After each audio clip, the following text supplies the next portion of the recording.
Halo teman-teman semuanya, selamat datang kembali di channel ini bareng gue Rian, dan selamat datang kembali juga di tutorial seputar OBS Studio. Dan di sini gue akan menjelaskan ke kalian gimana caranya buat ngebenerin kalau misalnya OBS Studio kalian itu mengalami blank hitam atau nggak nampil gamenya, layar kalian nggak nampil segala macamnya. So di sini gue ada beberapa cara dan gue akan jelasin satu persatu ke kalian ya. Jadi langsung aja kita mulai teman-teman. Jadi kemungkinan besar kalau misalnya nggak tampil itu ada dari aplikasinya, dari OBS-nya sendiri, atau dari si gamenya juga, atau dari aplikasi yang kita jalaninnya juga, aplikasi lainnya. Jadi kita langsung aja ke start. Ini cara pertama ya. Ini ke start, kalian cari aplikasi kalian, OBS Studio misalnya gitu. Kalau misalnya udah ketemu OBS Studio, langsung aja. Nah ini kan gue bukanya di folder nih. Kalau misalnya kalian di start sama aja gitu. Kalian misalnya udah kebuka di start, langsung aja klik kanan, run as admin. Atau mungkin kalau misalnya di sini sih kayak gini ya. Nah, klik kanan, run as admin gitu. Misalnya kalau di start gitu. Tapi kalau misalnya di folder sih sama aja gitu. Klik kanan, run as admin. Ini biar ngeprioritasin di komputer kita itu jalanin aplikasinya itu by admin gitu. Dan sebagian orang sih katanya ini work gitu. Semoga aja work gitu kan. Dan ini cara pertama. Cara kedua yaitu misalnya kalian langsung aja ke setting. Kalian klik start, terus ke settings, ke sistem. Nah ini udah display nih. Langsung aja ke graphic setting. Ini sorry banget kalau gelap ya. Ini ada di bawah sini graphic setting. Nah bagian di sini nih karena ada browse nih, tulisan browse. Ini yang lain dimin aja.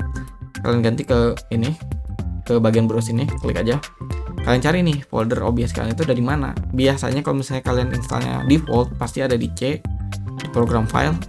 Nah kalian cari foldernya OBS Studio gitu. Kebetulan gue file OBS itu gue ada di folder download. Jadi gue pisahin ini di dalam folder OBS nih. Kalian udah masuk misalnya, terus masuk ke dalam folder bin lagi, folder 64 bit. Nah yang OBS ini kalian add teman-teman, yang ini ya 64.exe, pokoknya .exe, terus ada logo OBS nya kecil, kalian add.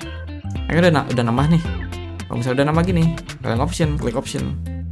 Yang tadi kan biasanya kan let Windows decide atau system default biasanya, mungkin kalau di versi Windows yang lain. Kalian klik aja ke power saving teman-teman. Kalian klik ke power saving, udah itu kan klik save gitu. Dan sih sebetulnya itu yang paling banyak sih yang cara ini gitu. Katanya sih ini yang bener-bener worth it gitu. Kalau misalnya udah sih kalian pastiin lagi, jalanin lagi OBS-nya dan coba aja bisa nggak tuh. Nah kalau masih nggak bisa atau masih nggak nampil, ini gue ada cara terakhir. Dan misalnya mungkin kita cek dulu di bagian game screen-nya itu, atau misalnya source kita nih kan kita nambah nih. Kalau misalnya mau bikin baru nambah, terus kita klik yang game capture nih. Saya udah ada satu nih game capture. Kalian double klik aja game capture-nya. Biasanya sih bagian ininya nih. Kalau kalian misalnya pilih mode full screen, yang artinya itu dia bakal nangkep si game itu dalam mode full screen. Kalau misalnya kalian masih dalam mode begini, belum masuk ke dalam gamenya gitu, belum nge-alt tab ke dalam gamenya, dia nggak bakal nampil gitu. Di OBS itu nggak bakal kelihatan gitu. Kalian harus alt tab dulu ke gamenya, baru kalian record. Nah ini susahnya kalau misalnya kalian punya satu monitor. Kalau misalnya kalian punya dua monitor, kalian bisa ngecek nih satu gamenya udah full screen, satu lagi gamenya, satu lagi OBS-nya. Jadi kalian bisa ngecek di kiri OBS, di satu monitor lagi gamenya gitu. Gue juga masih satu monitornya, jadi gue masih pakai cara alt tab. Nah kalau misalnya masih pakai cara alt tab gitu, kalian ganti aja ke mode specific window teman-teman. Specific windownya nanti kalian pilih gamenya. Ini gue kasih contoh dulu ya. Nih teman-teman, gue udah buka game gue nih, misalnya kita double klik lagi. Nah ini kan gue full screen application, gue udah otomatis nongol nih, karena kebetulan settingan game gue juga udah mendukung ini gitu.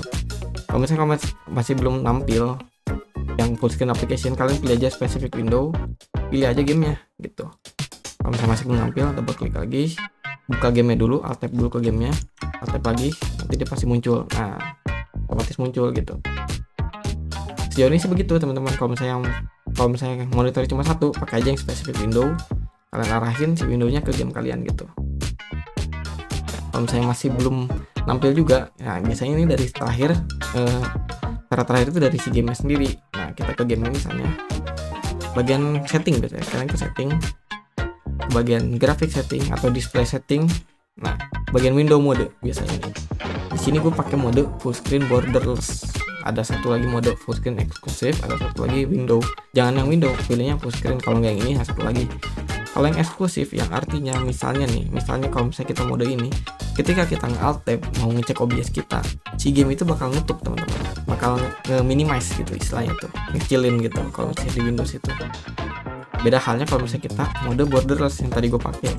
Borderless artinya game itu bakal tetap stay kebuka walaupun kita alt tab gitu, yang artinya kita walaupun alt tab kita masih bisa nangkep tampilan gamenya di game screen ini. Nah, beda kalau misalnya kita modenya itu full screen yang eksklusif. Misalnya full screen eksklusif, nah kalian bisa ngerasain kalau misalnya game itu agak sedikit ada proses nutup gitu kan. Nih, misalnya kita full screen ya, nggak akan nampil dia. Karena apa? Karena ini mode full screen. Nah, ketika kita alt tab lagi dia bakal berubah otomatis jadi mode window word. Karena apa? Karena kita alt tab tadi gitu. Jadi pastiin aja modenya itu full screen. Tapi kalau misalnya masih belum nampil, ganti ke specific window. So ya, oke teman-teman, mungkin cukup sekian dulu buat tutorial kali ini seputar OBS. Gue harap ini tercerahkan ya kalian ya, buat kalian yang masih ngalamin kesulitan atau bahkan error segala macam di OBS nggak nampil dan segala macamnya. Gue harap ini bener-bener bisa fixin masalah kalian. Gue ngejelasin 3 cara tadi, cobain aja satu-satu. Nanti kalau misalnya masih ada cara yang mungkin gak jelas atau kalian salah atau mungkin nggak ini juga masih nggak work juga, nggak benar gitu, komen aja di kolom komentar, nanti insya Allah bakal gue bales sebisa mungkin. Kalau misalnya masih bingung juga, join aja di link Discord gue ada di deskripsi itu, nanti join di situ, komen aja di mana aja di Discord, nanti gue juga balas di situ. Jangan lupa di like juga kalau misalnya menurut kalian video ini berguna sama bermanfaat, share juga sekalian. Dan juga makasih buat yang udah nonton, sampai jumpa di video selanjutnya dan juga di tutorial selanjutnya seputar OBS dan juga seputar yang lainnya juga nanti teman-teman ya. So makasih, dadah.